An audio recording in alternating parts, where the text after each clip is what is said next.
Good morning, students. I am Himani Rajput, TGD Science teacher of Gandhi Public School. So today we will discuss cattle farming. देखिए cattle farming मतलब जो आप ये गाय भैंस होती है इनको आप पालते हो। तो देखिए आप इन दो चीज़ों के लिए कैटल फार्मिंग करते हैं, या तो मिल्क पाने के लिए या तो फिर आप उनका मीट पाने के लिए। तो अब देख लो, गाँव का जो साइंटिफिक नेम होता है वो होता है बॉस इंडिकस और बफेलो का साइंटिफिक नेम होता है बैबुलस बैबुलिस। तो केटल फार्मिंग में देखिए ब्रीड्स होती हैं। First is drought breed. Drought breed यानी कि इसमें ऐसे एनिमल्स आते हैं, मीन्स इनमें जो काउ बफेलोज हैं ये सब किसके लिए यूज़ करे जाते हैं? एग्रीकल्चरल प्रैक्टिसेस के लिए। एग्रीकल्चरल प्रैक्टिसेस मतलब टिलिंग के लिए, यानी कि प्लाउइंग के लिए, इरिगेशन के लिए, कार्टिंग के लिए, जो सामान ढोने के काम आते हैं। तो जितनी भी तरह की एग्रीकल्चर प्रैक्टिसेस होती हैं तो उन कैटेगरी को, उस ब्रीड को बोला जाता है ड्रॉट ब्रीड। इनमें जो एनिमल्स होते हैं ये, इनसे जो एनिमल्स से जो मीट का प्रोडक्शन जो होता है उस पर ज़्यादा फोकस करा जाता है, और इनसे जो मिल्क जो प्रोड्यूस हो रहा होता है वो कम होता है। फिर दूसरी होती है डेयरी ब्रीड। देखिए डेयरी ब्रीड में जो एनिमल्स आते हैं इस कैटेगरी में उनको मिल्च एनिमल्स बोलते हैं, यानी कि milk giving animals, milch animals. तो ऐसे एनिमल्स यानी कि सिम कैटल फार्मिंग है तो काउ बफेलोज की ही कैटेगरी है, प्लस शीप्स भी होते हैं, बट इधर बेसिकली इधर काउ मिल्क का ही, काउ और बफेलो को भी पे ही फोकस करा है। तो डेयरी ब्रीड में डाइजेस्टिव सिस्टम जो होता है इन एनिमल्स का वो बहुत ज़्यादा होता है, और उडर यानी कि उडर को बोलते हैं आपके थन। तो डाइजेस्टिव सिस्टम और उडर आपका लार्ज साइज के होता है। क्यों? क्योंकि आपको क्या होता है, यहाँ पे मिल्क प्रोड्यूस करना है। यहाँ पे मिल्क का प्रोडक्शन बहुत ज़्यादा होता है और मीट का प्रोडक्शन कम होता है। और डुअल पर्पस ब्रीड होती हैं जिसमें बोथ मिल्क का प्रोडक्शन प्लस एग्रीकल्चरल प्रैक्टिसेस, इन दोनों पर ही फोकस करा जाता है।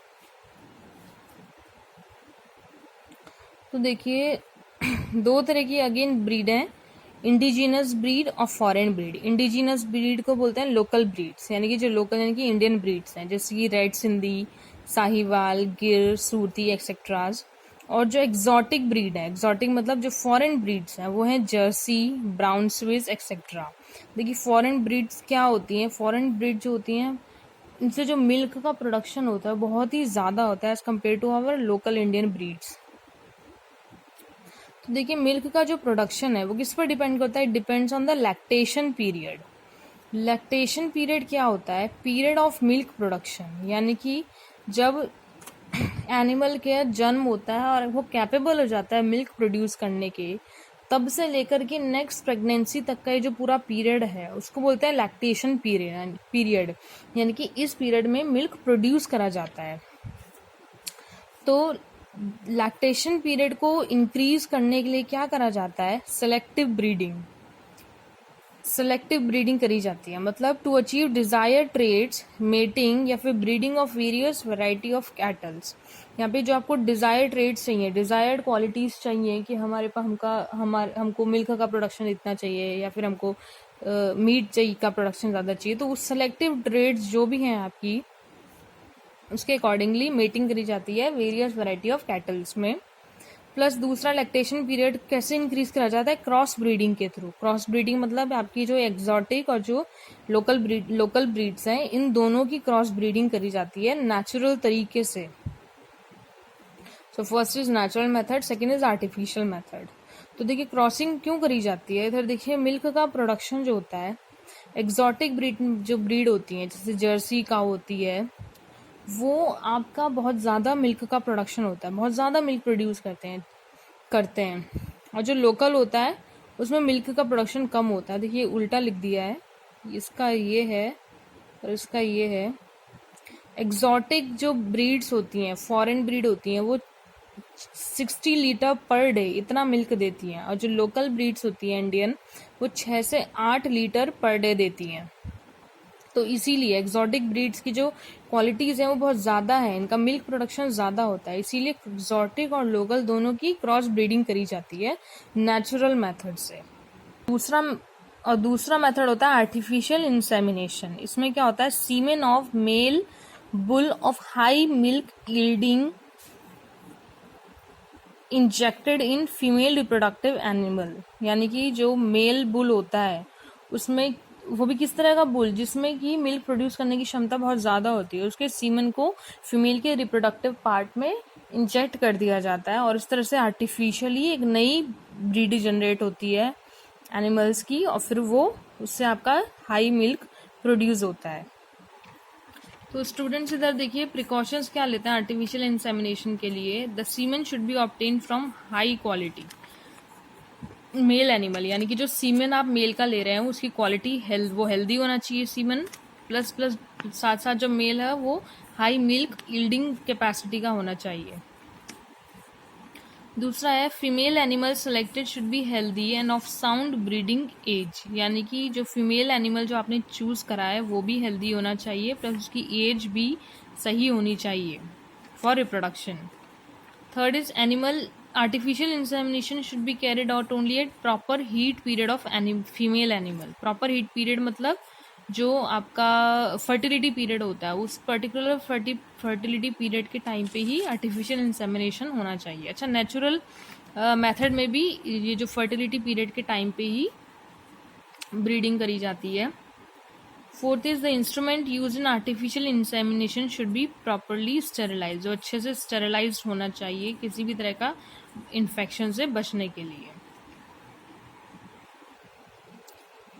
सो अब है फार्म मैनेजमेंट प्रैक्टिसेस, यानी कि जब देखिए the production of clean milk and health of the animals following are required, यानी कि आपको मिल्क का प्रोडक्शन ज़्यादा चाहिए, प्लस साथ साथ जो एनिमल है उसकी हेल्थ भी अच्छी होनी चाहिए। तो इसके लिए क्या क्या चीज़ें ध्यान में रखनी चाहिए। प्रॉपर क्लीनिंग, देखिए जहाँ एनिमल्स रहते हैं वो एरिया प्रॉपर तरीके से साफ होना चाहिए, प्लस एनिमल्स की भी सफाई रखनी चाहिए। Brushing to remove dirt, animals में हेयर्स होते हैं तो उनके हेयर्स की प्रॉपर ब्रशिंग होनी चाहिए ताकि इस डर्ट को वहाँ से हटाया जा सके, मतलब एनिमल साफ रह सकें। प्रॉपर शेल्टर, जहाँ एनिमल रह रहे हैं उनके लिए प्रॉपर रहने की शेल्टर होना चाहिए, प्रॉपर रहने का घर होना चाहिए। बारिश या सनलाइट से बचने के लिए एक प्रॉपर घर होना चाहिए, मीन्स प्रॉपर प्लेस होनी चाहिए। ड्राई सिटिंग प्लेस, यानी कि जहाँ पे एनिमल्स बैठते हैं वो एरिया ड्राई होना चाहिए, उसका जो फ्लोर होता है उसका स्लोप थोड़ा टिल्ट होना चाहिए, जिस वजह से वो कुछ किसी भी तरह का वहाँ पानी या कुछ भी लिक्विड चीज़ इस तरह की हो तो वो ड्राई हो सके इजीली। फिर वेंटिलेशन, प्रॉपर वेंटिलेशन होना चाहिए शेल्टर्स में।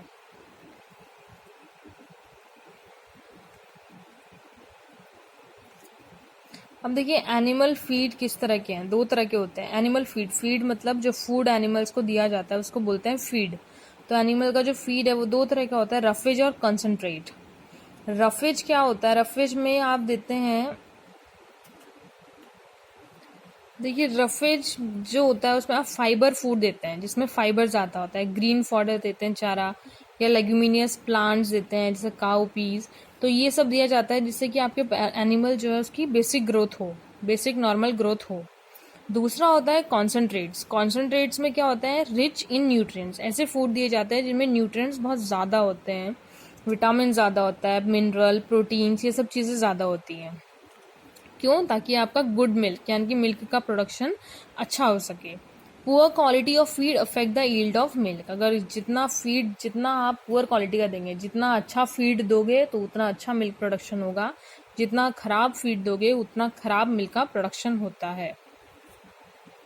अब देखिए इन एनिमल्स में डिजीजेस क्या क्या लग जाती हैं। पैरासिटिक डिजीज, पहले ये पैरासिटिक यानी कि पैरासाइट्स की वजह से डिजीजेस हो जाती हैं। तो ये पैरासाइट्स जो होते हैं एनिमल बॉडी के अंदर भी रहते हैं और बाहर भी रहते हैं। तो जब इंटरनल होते हैं तो वो स्टमक या इंटेस्टाइन पे डिजीजेस फैला देते हैं, और एक्सटर्नल जब बॉडी से बाहर होते हैं तो वो स्किन पर होते हैं, जिस वजह से रैशेज, एलर्जी, इन्फेक्शन टाइप हो जाती डिजीजेज हो जाती हैं।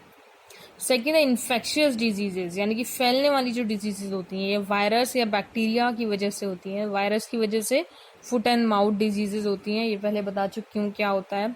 और बैक्टीरिया की वजह से एंथ्रेक्स डिजीज होती है, ये भी बता चुकी हूँ क्या होता है। सो ब्रीडिंग इज डन फॉर, देखिए ब्रीडिंग क्यों करी जाती है, एक चीज और ध्यान में दीजिए। First is tolerance to climate.